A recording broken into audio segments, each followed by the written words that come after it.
नदी किनारे एक जामुन के पेड़ पर एक बंदर रहता था।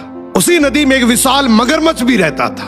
धीरे धीरे बंदर और मगरमच्छ की गहरी दोस्ती हो गई। अब बंदर रोज मगरमच्छ को जामुन तोड़कर खिलाता।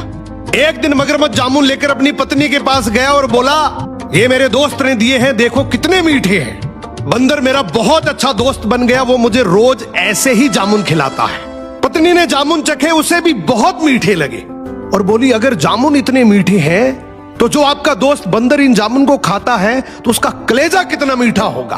मुझे नहीं पता, मुझे कैसे भी करके इस बंदर का कलेजा चाहिए। अगले दिन मगरमच्छ बंदर के पास गया और बोला, बंदर भाई, तेरी भाभी तुझे बहुत याद कर रही है। कल रात मैंने तेरी मेरी दोस्ती का जिक्र किया, वो बोल रही है कि अगर इतना अच्छा दोस्त है तो मुझे भी मिलाओ। एक काम कर, आज तू मेरे साथ चल, आज की पार्टी वहीं करेंगे। बंदर बेचारा भरोसा करके तुरंत छलांग लगाकर मगरमच्छ की पीठ पर आ गया और बोला, चलो आज का खाना भाभी के हाथ का ही खाएंगे। अब बीच समुद्र मगरमच्छ ने अपनी सच्चाई उगल दी और बोला, बंदर भाई, बात असल ये है कि तेरी भाभी तेरा कलेजा खाना चाहती है, इसीलिए मैं तेरे को लेकर जा रहा हूं। बंदर डर गया लेकिन घबराया नहीं। वो हंसकर बोला, भाई बस इतनी सी बात, अगर यही बात थी तो पहले बोलता ना, मैं तो कलेजा पेड़ पे ही छोड़ आया।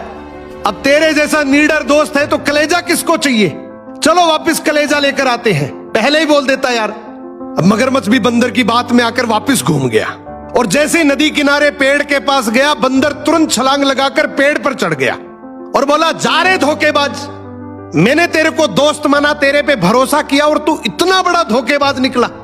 मगरमच्छ शर्मिंदा होकर वहां से चला गया कि आजकल दुनिया में कदम कदम पर धोखा है।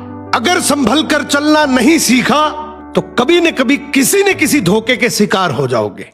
जैसे भगवान हमेशा सच्चे भक्त का साथ देते हैं, वैसे ही हमें भी सच्चा और बुद्धिमान बनना चाहिए।